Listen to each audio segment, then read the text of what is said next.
Okay, welcome back to another edition of Lchvod Shabbos Kodesh. That's where we take customs of Shabbos and we go to the depth in halacha and in hashkafa and philosophy.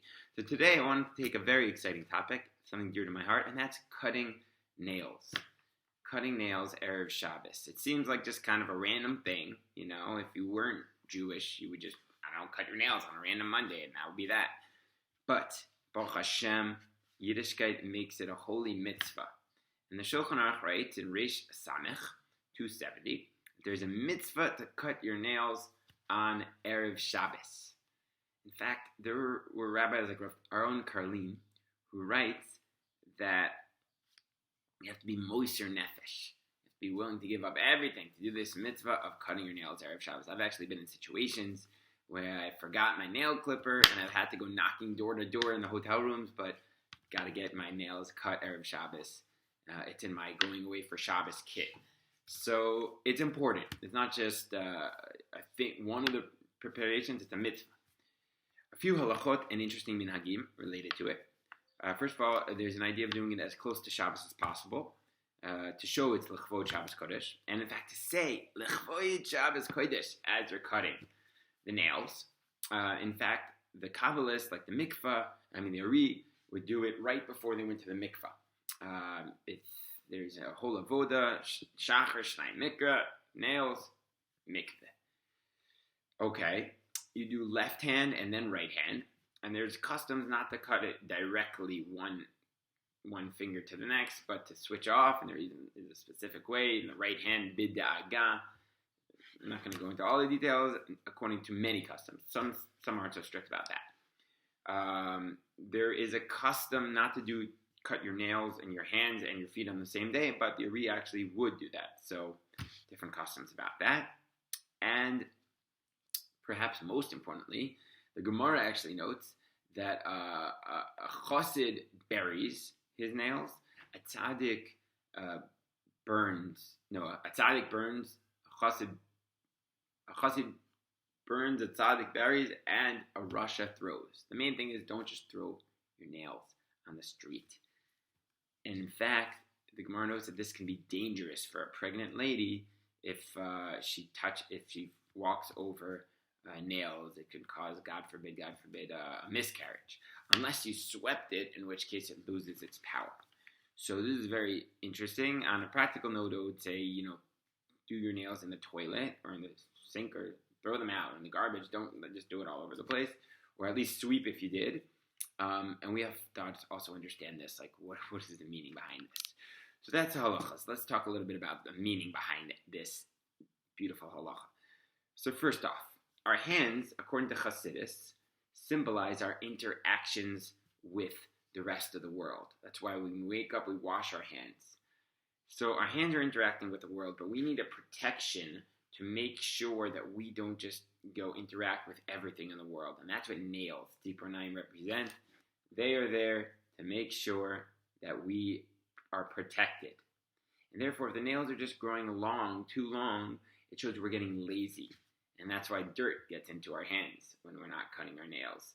And so it's a reminder to be vigilant in what we allow into our lives, especially now that we have internet and TV and things like that. You're literally bringing external things into your brain, into your home, and we have to be very careful about what comes into our homes. So that's one nice idea about cutting your nails.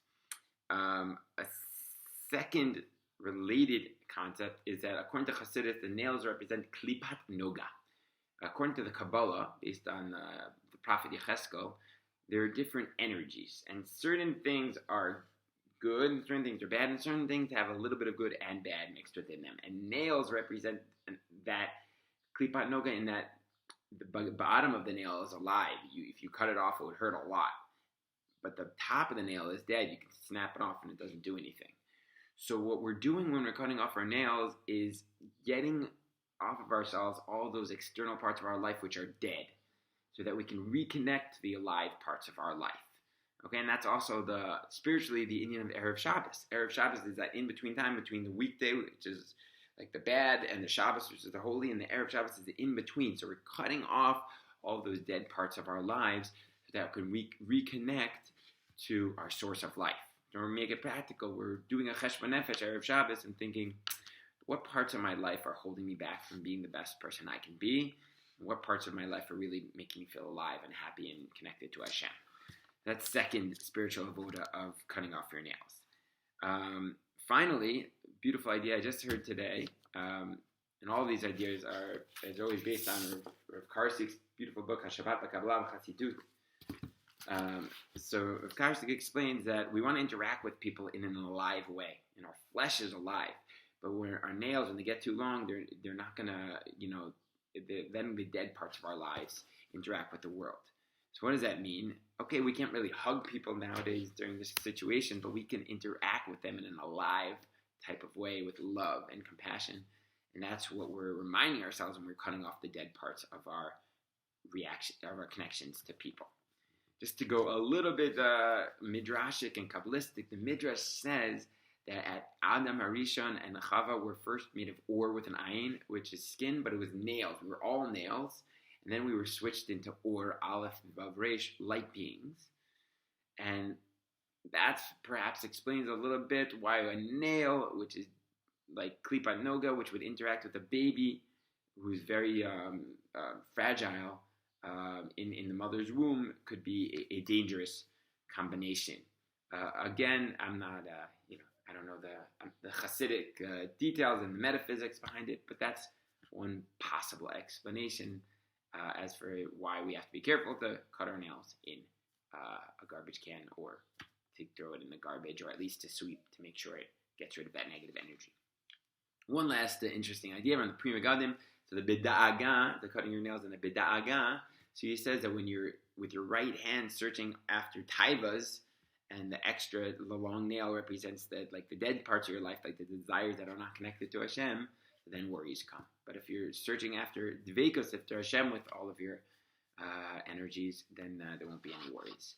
So another beautiful example of how little custom like cutting your nails is so deep and so beautiful. So I bless you all to have an Erev Shabbos where you mamish cut your nails, Lchvod Shabbos Kodesh, and have in mind one of these intentions. Maybe just for me, it's to cut off those dead parts of my life and interact with the world in a loving, compassionate way.